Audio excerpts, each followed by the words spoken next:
no more complaining people. Their lives are changing. We're flying high, creating a complaint-free world. No more, no more. I want to talk with you today about curiosity. Without a doubt, and I always run into challenges when I say this, without a doubt, one of my favorite quotes by Ralph Waldo Emerson is, "The power men possess to annoy me." And of course, he meant mankind back then. It was used as a generic pronoun, a noun rather. "The power men possess to annoy me, I give them by a weak curiosity." A weak curiosity. "No man can come near me but through my act." Emerson. A weak curiosity. Let me read that again. "The power men possess to annoy me, the power people have to annoy me, the power people have to irritate me, I give them." There's enough in that part of that sentence right there just to make this a great quote, but it goes on. "The power people have to annoy me, I give them by a weak curiosity."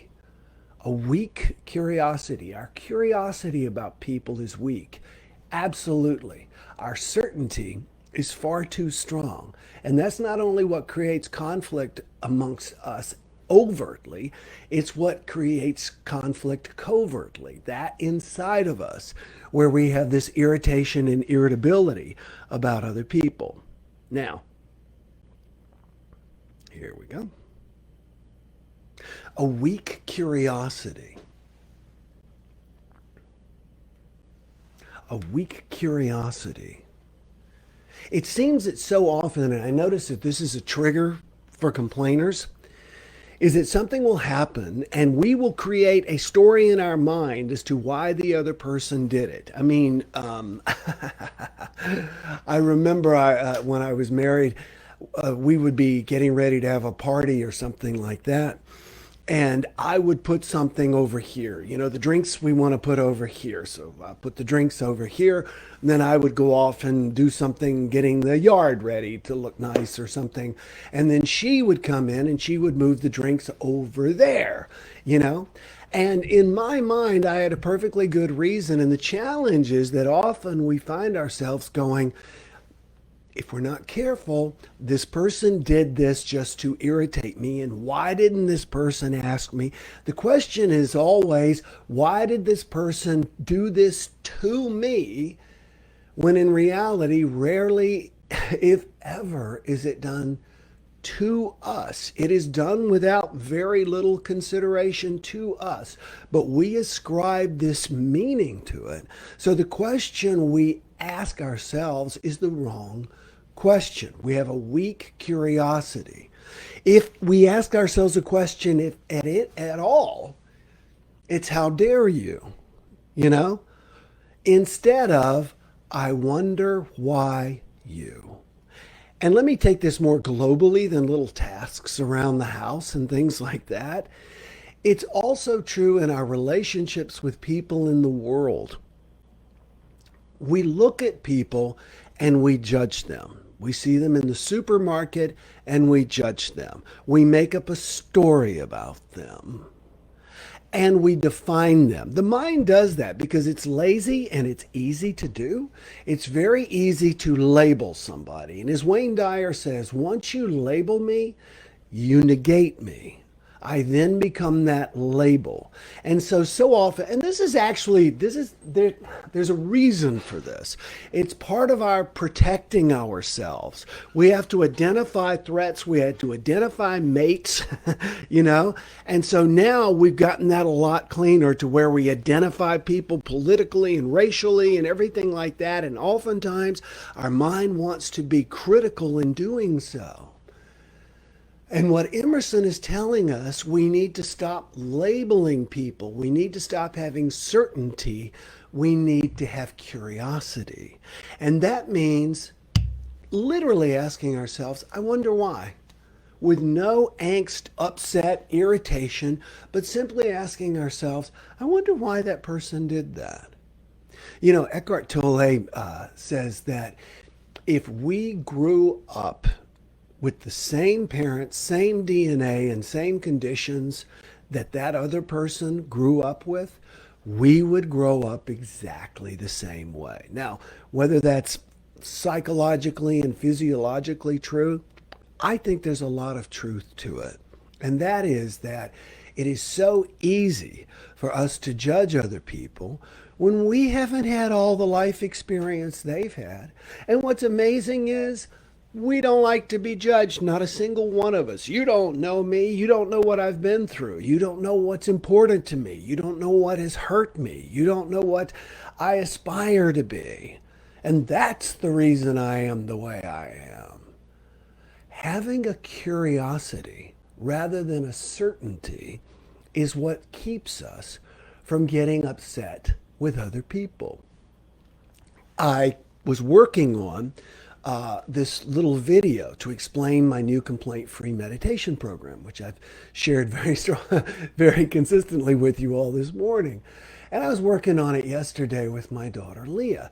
And we talked for probably 40 minutes and came up with the name of, what I wanted to call this video. Believe it or not, sometimes, we want stuff to be really good. So we spend a lot of time discussing it. We had come up with an idea that was predominantly hers.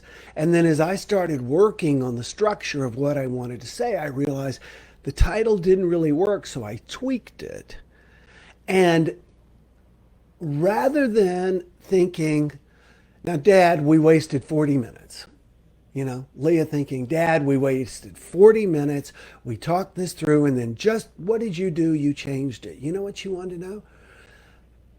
What made you decide to go in this direction? Why was it important this way? She kept it neutral. She kept her energy out of it. It was not about her anyway. It was about me as a writer.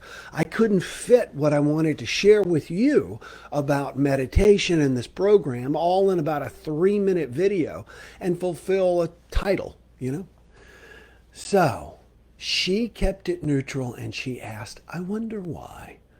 So today I want to invite you to question your certainty, to ask, I wonder why it's done this way, and then to possibly even consider it's always done with the best intentions. It's always done with the best intentions, often with sometimes not enough information, because we all act with certainty. But to ask yourself, I wonder why. And then, if you can do so neutrally, ask the other person. So, why da-da-da-da-da-da-da-da? Make sure there's no judgment in your voice. You're not out for judgment. You're out for communication. Let me catch up. Jeanette Cardoza says, Hola from Boston. Brid Brady says, hi all. And if I'm not mistaken, Brid is in Ireland. And Lynn Balone says, all signed up. Awesome. Well, that means that Lynn Balone is going to be getting a copy of my book, A Complaint-Free World, an autographed copy of my book, A Complaint-Free World, which has sold 4 million copies in 35 languages, forward by Maya Angelou, and 10 bracelets. So I only have 4 more. One's going to Tammy, one's going to Lynn. So sign up, Complaint-Free Meditation, and let's get in there and meditate together. Listen, everybody, it is such an honor to have you here with me. Tomorrow morning, I'm going to address, remember I said that I want to answer your questions in these daily jumpstarts? I got a wonderful email, not an email, but a post from a woman who said she's 79 years old, and the other day she heard me say that we all have a loving God looking out for her. She said she's lived 79 years. She's heard ministers and other people say that her entire life. And with war, poverty, famine, and now the pandemic, how in the world can we say that? Well, I still believe it's true. And as you know, I won't be out to change your mind, just share my feelings. So join me tomorrow morning at 8 a.m. Eastern Time for tomorrow morning's Jumpstart. And above all, enjoy today. Bye-bye. No more complaining people, their lives are changing. We're flying high, creating a complaint-free